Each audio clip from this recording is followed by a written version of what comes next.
Your Steve Jones Show podcast is loading now. The Steve Jones Show podcast is sponsored by Sunbury Motors, North 4th Street in Sunbury, and Sunbury Motors Kia, routes 11 and 15 in Hummel's Wharf.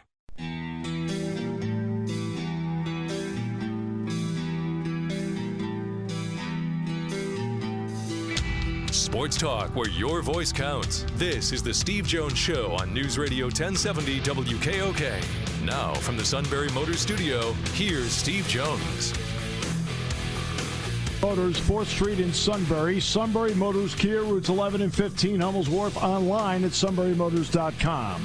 Ford, Lincoln, Kia, Hyundai, great new inventory. Best in pre-owned inventory, so if the budget says you need to go in that direction, it all comes with the Sunbury Motors guarantee. Sunbury Motors, 4th Street in Sunbury. Sunbury Motors Kia, routes 11 and 15 in Hummel's Wharf, and online at sunburymotors.com. And now a very special play-by-play call of the day. Iguodala for the lead. Yes! Oh, yes! And be there to say absolutely no. Sixers don't call the timeout. Here's Ilyasova. Here's McConnell. Can he get it off? Yes! And the Sixers win it! It is Butler for the win. Yes! Butler buries the three. Beal in trouble. Can the Sixers come up with it? They do. Here's Simmons. Here's Harris. Curry for three. Yes! The steal by Iverson. Posting in. He won the game. He won the game. He won the game. You can listen to that all day. What a voice. What an announcer. What a pro. With that, we bring in Marc Zumoff. Marc, welcome. Great to have you with us. Thank you so much. You haven't done a lot of these, and we appreciate the fact that you decided to join us. Steve Jones, anything for you and your producer, Matt Catrillo. Well, appreciate it very much. How long, obviously one of the questions is going to be, you make the decision to retire, but it's not one of those, hey, the season's over, I'm retiring. When did you really start contemplating that, you know what? I think this is the time to step away. When did that start to ruminate in the mind? It's a good question, and I would say this. As I went through my career, and there's no exact date or exact time, but I began to think as I went along, it would be nice to step away before people thought I should step away, to be able to leave when I could still do it, when people thought that I had some viability and some ability, and not when I had passed that point and maybe started to misidentify players or misspeak or make mistakes or not look so good on the air or anything like that. And I signed my last contract 3 years ago, and that's when I think that the wind speed kind of picked up. And I would say 2 years ago, I pretty much made up my mind. And then, it really took the last year to do all the planning, to speak with my bosses at NBC and the Sixers and all that sort of thing. And I will say this, there are certainly some things I'm going to miss. Live performing, and you know all that too well, being one of them. There's nothing like it. And, of course, all the people that I worked with and the fact that I had achieved a dream. But I think that, as I said in my essay that was published online, I'm clearly well into the fourth quarter of my life. And, frankly, I want to be able to do some other things that are not necessarily related to sports or broadcasting. So I'm pretty comfortable with it, but I will say this, and I know you live a similar life doing football and basketball, that when the leaves start to turn and the weather starts to chill, I might have a few pangs, but all in all, I'm very comfortable with the decision. Yeah, it's interesting because everybody has their own way of getting to this point. I'll give you one. Myron Cope. Joe Gordon was the publicity director for the Steelers, and he had a private agreement with Joe Gordon, who was the publicity director. He said, look, if I start to sound as if I shouldn't be there, tell me and I'll quit. One day after a season, Joe Gordon went to Myron's house, and he said, you know what, it's time. And Myron said, okay, he retired the next day. because he knew he had a trusted independent voice. Did you ever have a trusted independent voice that would talk to you about such things, or was it something you had to really trust your own gut with? Yes and yes. So I would say my producer, J.R. Aquila, my boss, the vice president of live events at NBC Sports Philly, Sean Alexiak, I knew that they would tell me the truth, and it was like half kidding, half serious. Please tell me when I start to slip.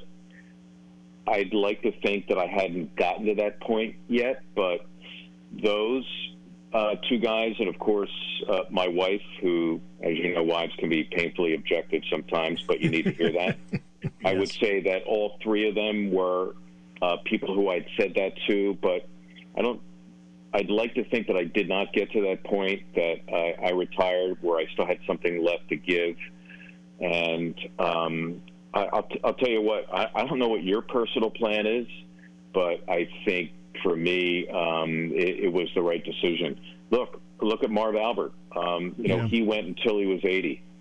So my only fear is that if I go to 80, what will I be able to do in terms of travel and other things where I'll still have the energy and I'll still have the physical ability and mental capacity to do it. So I'm not going to second-guess Marv long. What a tremendous career, the greatest announcer in the history of my sport, but his game plan was not for me, and my game plan may or may not be for you. Right. It's everybody has to have their own plan as to when they're comfortable.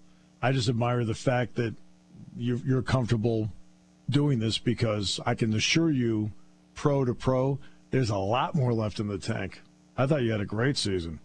So, well, you're kind, and I don't know what Penn State sports, quite frankly, would be without you. So, at some point, yes, Father Time catches up with all of us. But if you're of the mind, Steve, and you certainly sound awesome because I tune in a great deal, keep on keeping on. What was it like when you had to tell Alaa about this? That's a really good question. So Alaa lives in North Jersey, and I just thought it important to go to his house and be face-to-face with him. And there was a blank stare for maybe 3 or 4 seconds, because Alaa's not one who's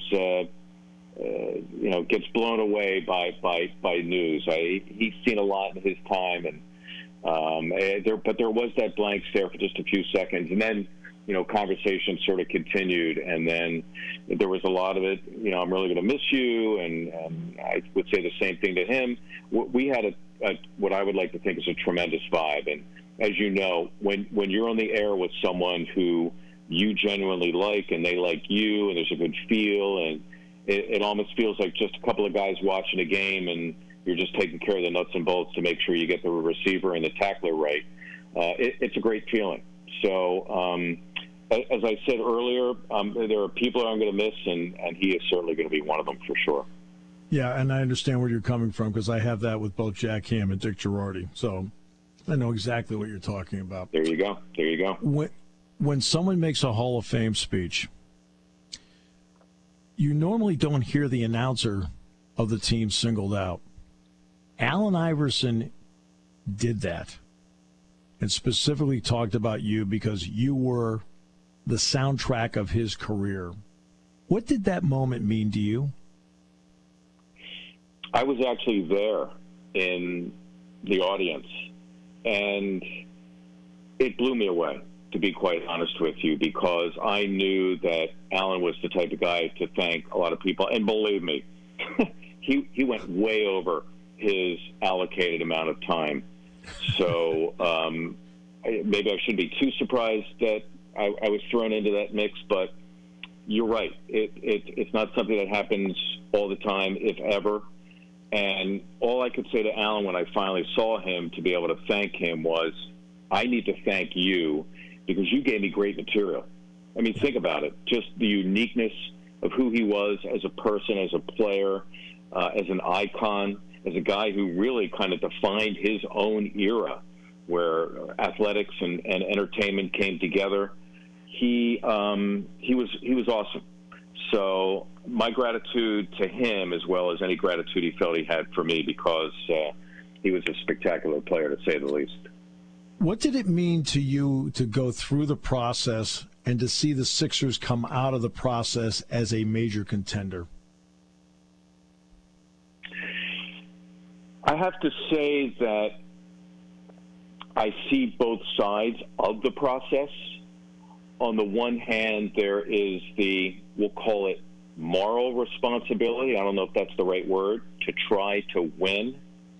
It was clear that Sam Hinkie had a longer-term goal in mind and was willing to accept losses for a particular period of time.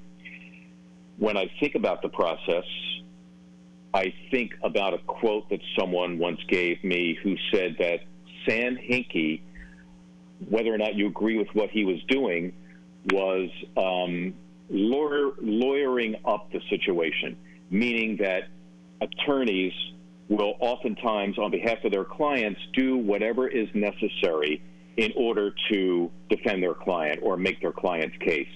So in this case, he did what he did because he could.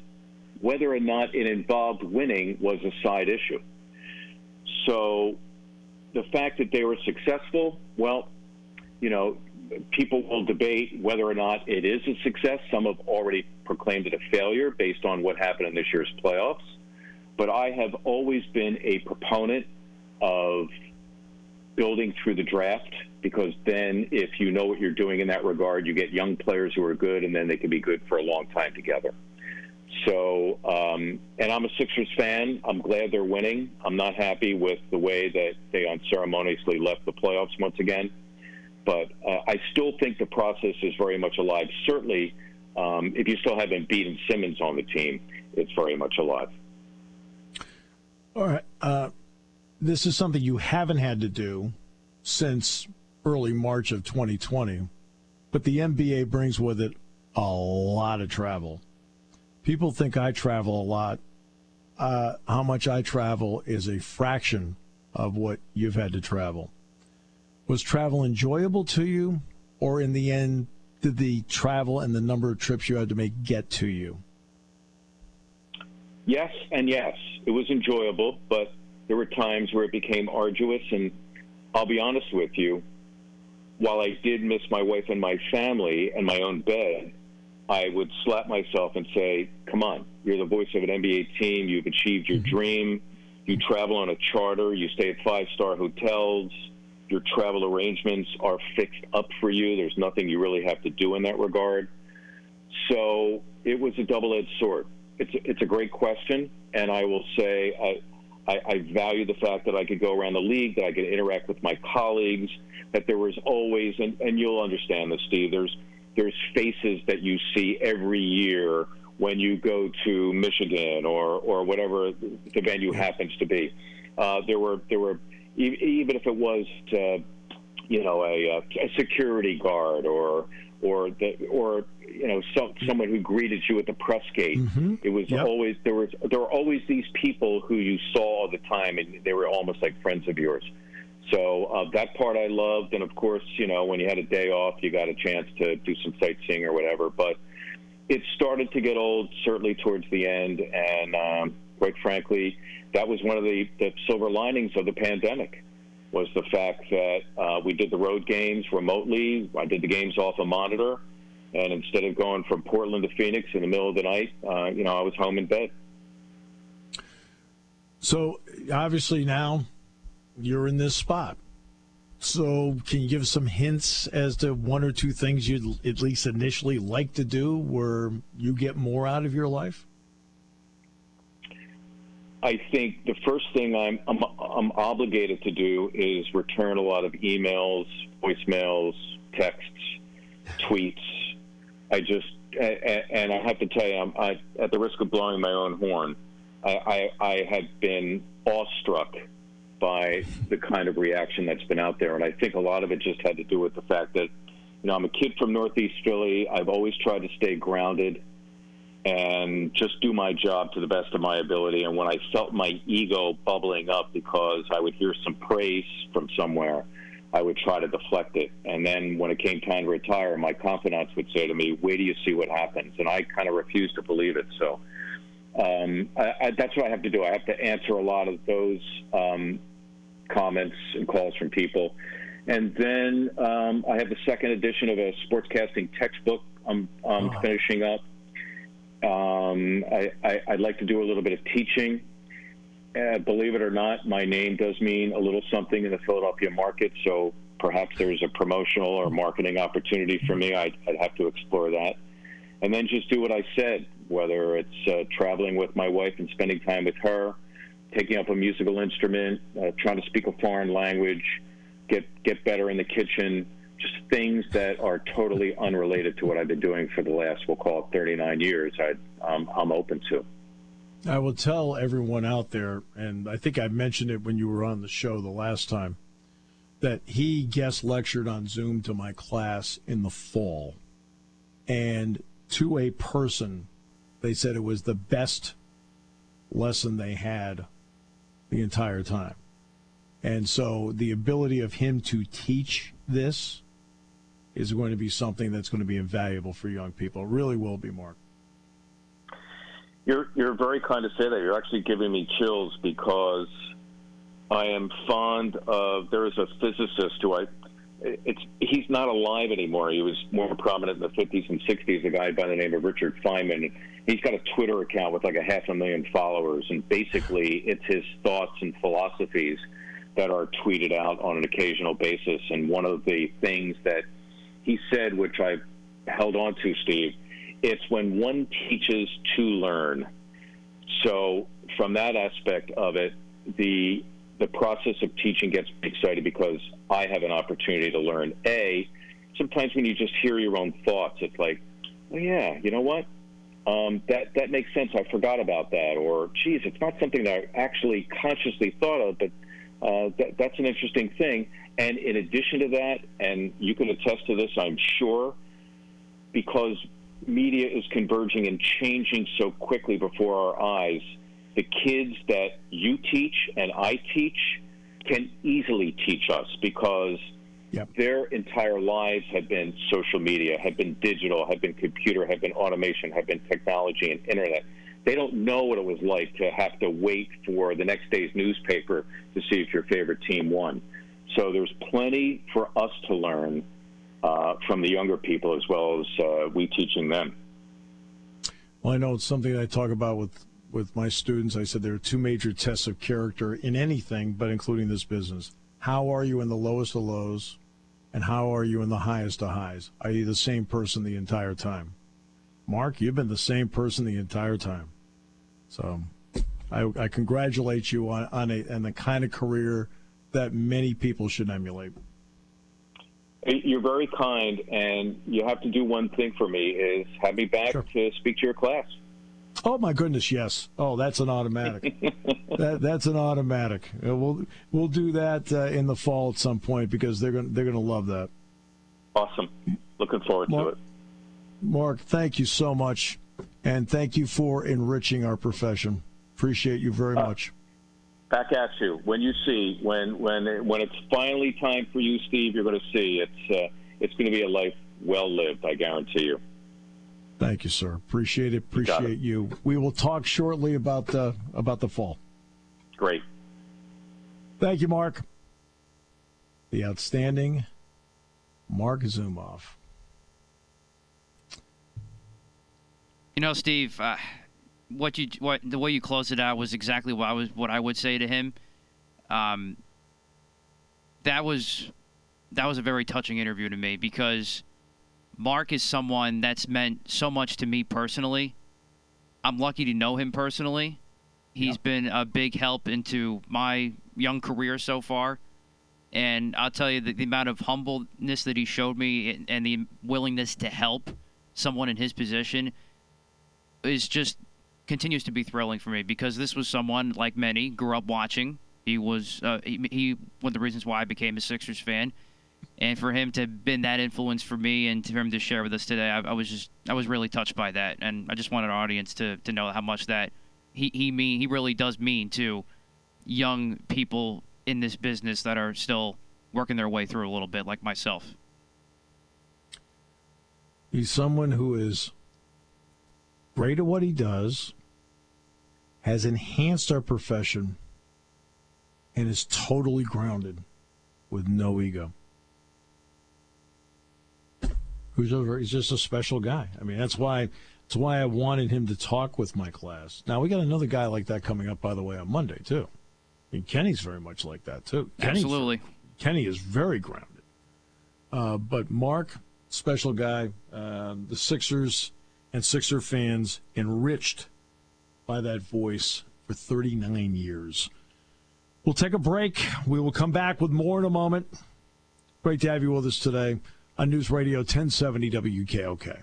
When it comes to car buying, there's the other guy's way, and then there's the SMC way. The other guys force you into a vehicle you really don't want. The Sunbury Motors way lets you take the time you need to browse, ask questions, and take the test drive and think on it. For over 100 years, the Mertz family and all their employees have made your experience the most pleasant one you'll ever have. The other guys won't offer you the best price for your trade, no matter how much they say they will. The SMC way is their promise to provide you with the most money the market shows your vehicle is worth.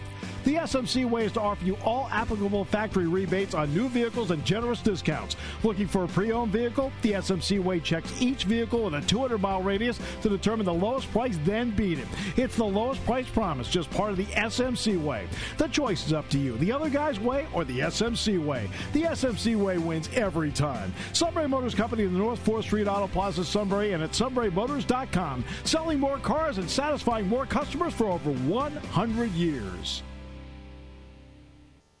Taking your calls at 800-795-9565. This is The Steve Jones Show on News Radio 1070 WKOK. Now, from the Sunbury Motors Studio, here's Steve Jones. Sunbury Motors, 4th Street in Sunbury. Sunbury Motors Kia, routes 11 and 15 in Hummel's Wharf, and online at sunburymotors.com. Ford, Lincoln, Kia, Hyundai. Great new inventory. Fabulous pre-owned inventory. All at Sunbury Motors, 4th Street in Sunbury. Sunbury Motors Kia, routes 11 and 15, Hummels Wharf, online at sunburymotors.com. Ladies and gentlemen, the King. Hi. Hey, little bro. How you doing, man? Yeah, I'm getting a little littler. I lost 40 pounds, so... Oh, good for you. I love it. Great. You're doing better than the Yankees right now. I got a one-pack ab now. That's awesome. You're doing much better than the Yankees right now, King. At the beach. It was good. Yep. Good. I love it. Yeah. I think that's so cool. That's great. I'm thrilled for you. Well, there's a lot going on. I fixed my leg. Remember with the blood clot? Yeah. And my 13 inches at one point. Yep. Well, we fixed it. So oh, good. Look at that you. That just opened the floodgates. I couldn't. It's a work in progress, but I've got to wear pumps every night, and it pumps the fluid out, and that just opened up everything. I can now move around normally again and working out every day. And look out, baby. You know, I used to be an aerobic teacher, Matt. You know.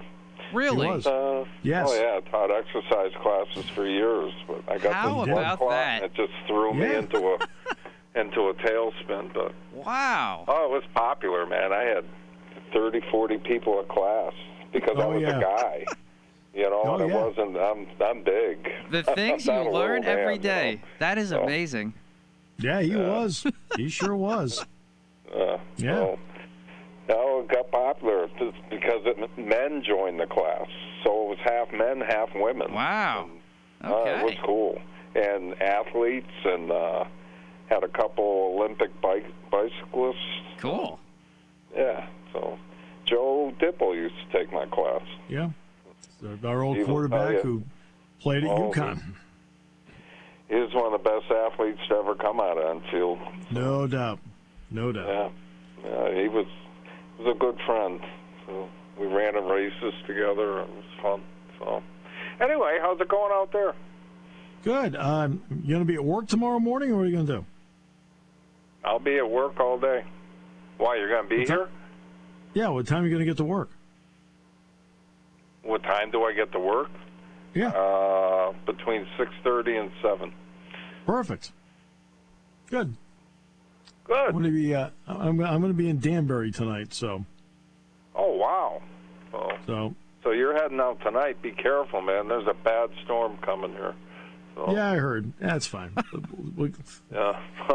If it blows a little bit to the west, we're going to really get nailed. But right now it looks like it's more on the eastern side, which is where I live, and more through Rhode Island.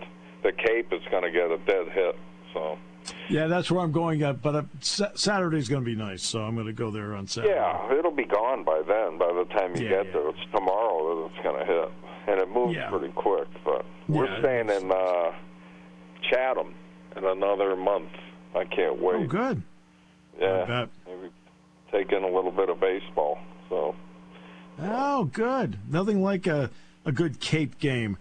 Okay, people have been anxious to see it. The first 5 games, opening night was in June.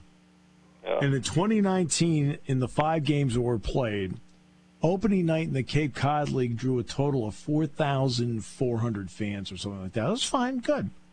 Oh, well, it's now, huge. after That's being where they made that movie with Freddie Prinze Jr. and Justin Timberlake's wife. I forgot the name. Perfect Pitch or Pitcher Perfect or whatever. Pitch Perfect, yeah.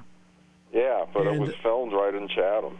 So yeah, and so opening night for the Cape Cod League this year, out of the pandemic, instead of drawing 4,400 fans for the 5 games, they drew 10,500 for the 5 games.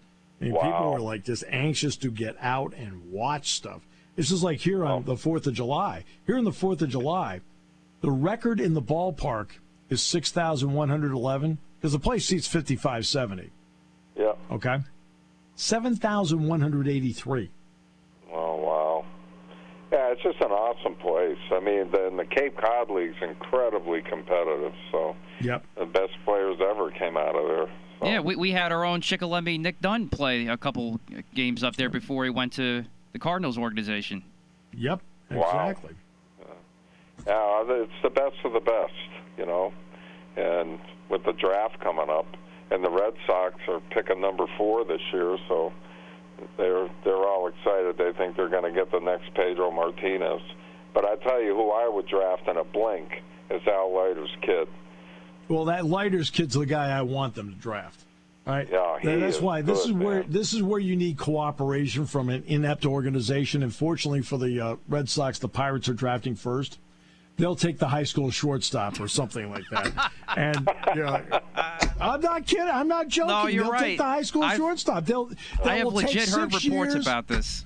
That will take 6 years to develop, and Pirate fans will be like, he's going to be great. I said, you won't be alive. And then they'll trade him anyways. It don't matter. Then they'll put him in a deal for prospects. They'll trade him for a 4th-round draft pick. We want prospects. Right? How many prospects pan out? I don't know, 2%? Great. Love it. I watched him pitch in the College World Series. He was good. And at first I'm looking at him, and I'm like, man, I recognize him. Yeah, it and looks then, like Al. Then the name comes on the screen, and he was awesome. I think he struck out the first 7 guys he faced, and I looked Leiter, and I said, Leiter? Oh, my God. And then the next picture is Al Leiter and his daughter sitting in the stands, writing down every pitch and every situation. So, I mean, he's got the pedigree. He's got the knowledge, the home tutoring. He's got everything, man. And he can flat out throw. He's up in the mid-90s. Oh, I would absolutely... If I was picking, he'd be my first pick, and I would trade to get him. That Vandy pitching staff is amazing. Oh, believe me. Okay, yeah, because Rocker's good too, but I'd take Leiter in a heartbeat. The Red Sox are picking 4th. They're going to need a little cooperation, but fortunately for them, the Pirates are picking 1st, and that's a lot of cooperation. They won't take them. Plus, you also have Cole Township Zone and Lord's Regional Zone Thomas Schultz, who's pitching very well for Vandy. He's not ready yet for the draft, but he's off to a very good start. Yeah, you've got to be. I thought Vandy was going to win it all. So I was wrong. Yeah. I give Mississippi State credit. I think that's the first national championship of any kind Mississippi State's ever won. Yeah, it's the only one they've gotten in any sport at all. That's Which that's surprised cool. me. I was, that's top athletic school. Hey, you got to see this. There's a billboard in Connecticut, right? On the, I don't know if it's on Route 84. Yeah, it's near Bristol, near the ESPN headquarters. Okay, right. And it says, highest paid college athlete plays in Connecticut. We just can't pay her yet. Shake it up. This was before they passed the law. But it's Paige Buckner's. They're predicting she's going to get six figures. So. Good for her. I mean, good for her. You can make some money off to the side, which is the way it's going to be for the vast majority of student athletes. It's going to be some money off to the side. Like, take that University of Miami deal, where the guy that runs the gyms down there, I mean, Matt's been a member of that gym forever, right, Matt? Oh, yeah. But, yeah. Well, don't brag about it. I'm working on my six-pack now, too. Right. So he offered the 90 scholarship players on the football team a total of $540,000 for the year. Wrong, man. But when you break it down, it's $500 a month. Now, look, that's some nice spending cash. And for the vast majority of athletes, that's the way it's going to be. There's going to be some nice spending cash on the side to do it. For somebody Are there recruiting rules? I've got a lot of questions on this. Are there recruiting rules? In other words, when your coach is recruiting, can somebody come along with the recruiting and say, if you come to our school, you can do commercials for us for $2,000 a shot? No. Will that happen? Can't. Oh, of course it's going to happen from somebody. So but each school my has next its question is, Florida does not have an income tax. Right. So now you're an 18-year-old and you got your father in your head saying, you got to play for one of the Florida schools, because if they're going to pay you $50,000 down there, that's a big chunk of money that you don't have to pay an income tax. Oh, is this going to beef up the states that, well, I just worry about that the rah-rah image of college is going to be gone. It's going to turn into a money-making machine for players. There's going to be a few that can make some significant coin. A few. The vast majority will make some money that's good spending money. Did you hear what Reggie Bush said? He wants his Heisman Trophy back. Yeah, I know. Yeah. And he's got a point. Because, in the state of Connecticut, they legalized marijuana. And they also said, anybody who got arrested for marijuana over the last 20 years, your record's wiped clean. See, that's the new America. If they change the rules, then you're now innocent. And I'm just wondering, will Reggie Bush get his Heisman back? I think he will.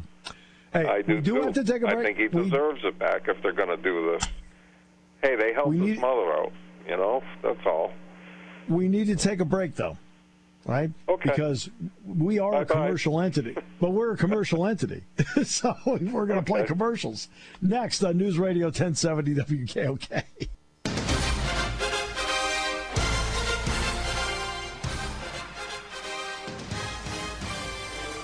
All right, time for next week's headlines. King, let's get it rolling. Okay, I am ready, and I am excited, and I can't believe it's here. Who will win Big Brother 23? My pick is Frenchie.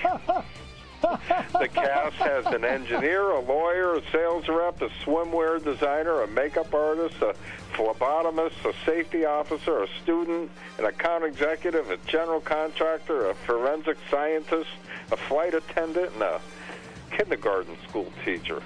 This is my world. And the voice is Shikellamy. You can have the NBA Finals. You can have the All-Star Game. I will take my Big Brother 23. Aren't you excited?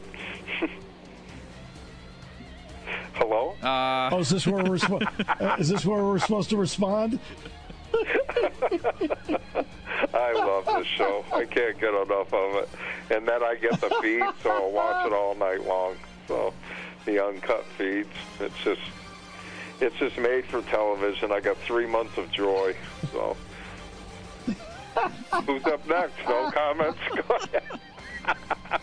Well, speaking of the All-Star Game, I can't wait to see Shohei Ohtani. And I think he's going to win the home run derby, and he's going to be All-Star Game MVP. Ohtani has already hit 32 home runs this year. He broke Hideki Matsui's record for most home runs in Major League Baseball by a Japanese-born player, and he's done it in half a season. He is saving baseball all by himself. It's amazing. So they just finished the series with the Red Sox. He pretty much did what he wanted to do. Yeah. So, right. Exactly. He is saving baseball because baseball needs something special for people to tune into, and he is special. Well, and I hate the Red Sox, so that just makes my life better. So. Righto, fellow Yankee fan. Yankees doing good in the West Coast. So. Yeah, they're down 3-0 currently. It's Jordan Montgomery's mediocre as usual. But anyway, we'll let the Red Sox fan go next. Better second half, Jacob. Matt. We're going to run away with it in the second half. We'll see. They really suck. Jacob deGrom will not give up a hit in the All-Star game. Did anyone from the Yankees make the All-Stars? Cole, maybe? Yeah, actually, it was Garrett Cole, Aaron Judge, and Chapman.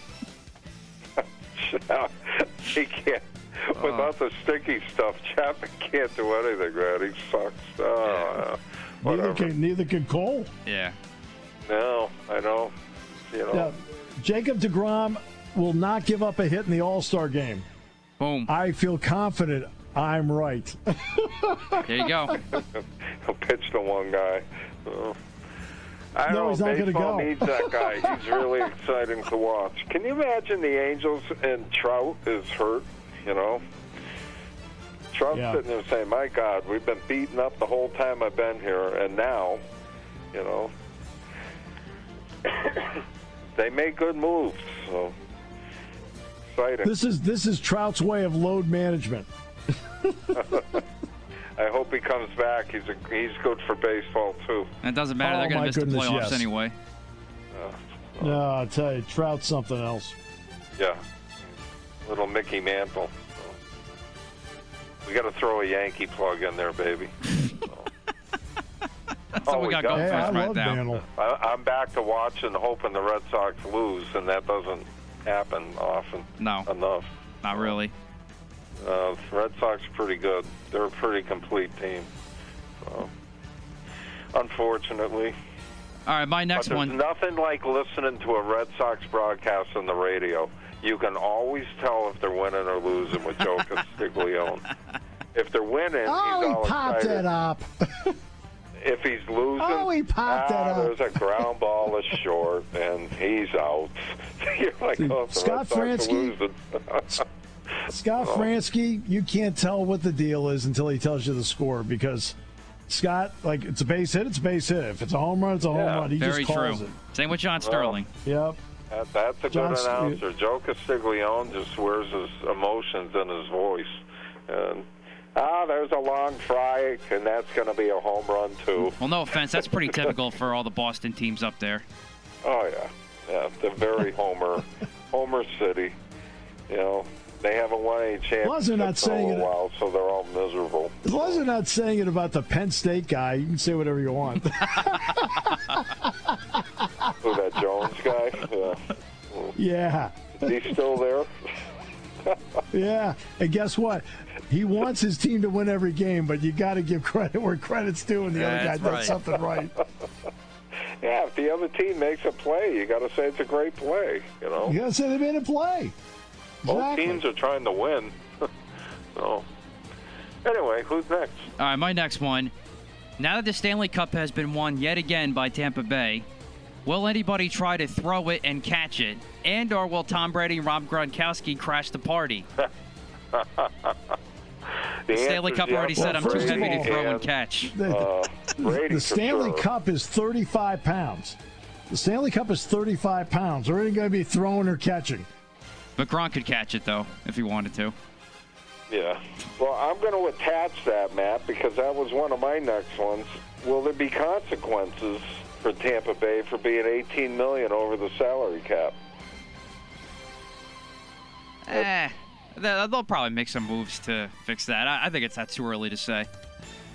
But we'll see. Yeah, well, there's a lot of... I'm surprised more teams aren't mad about it. I mean, they were able to get the Russian player there, you know, and that guy is just lights out great. So, but the other teams abided by the rules, and they didn't. So, and they won the Stanley Cup again. So, Steve, what do you got? Why have a salary cap if teams don't have to abide by it? Right. The Red Sox will draft Jack Leiter because the Pirates will take a high school shortstop. There you go. He's the best prospect ever. Good. You're years away, so you picked a guy that's years away. I got it. Let's get our buddy Chris Mack on speed dial to wallow about that. I'm going to watch the draft just for that, just to see who the Pirates draft. That's funny. Marcelo Mayer is his name. If you don't take Leiter, you're crazy. I mean, he's a Marcelo Mayer. That's the kid. That's the shortstop kid's name. Marcelo Mayer is the shortstop, right? And Jordan Lawler is the other high school kid. It's like between the two of them. Go ahead, do whatever you want. Jeez, why would you take a high school kid? I don't get nothing it. against high school, but I'd rather have someone who's played in a College World Series, you know, who's been under pressure and performed and succeeded. The Southeastern Conference is like Double-A baseball. It's the only Power 5. It's the only Power 5 conference where every school in the conference participates. Yeah, I mean that's where I'm looking. I know you can ball it. You're good. So I don't know. Whatever. If the Pirates don't take Leiter, they don't deserve a team. So we'll see. Oh, yeah, I have complete confidence they'll botch it. All right. On that note, rename them. Leave it alone. I'll see you tomorrow morning. I can't wait. I'll be here. Just watch Sounds the good. weather. It's going to be tough. They put a warning here in South Windsor of state of emergency. So, you know, just come swimming in.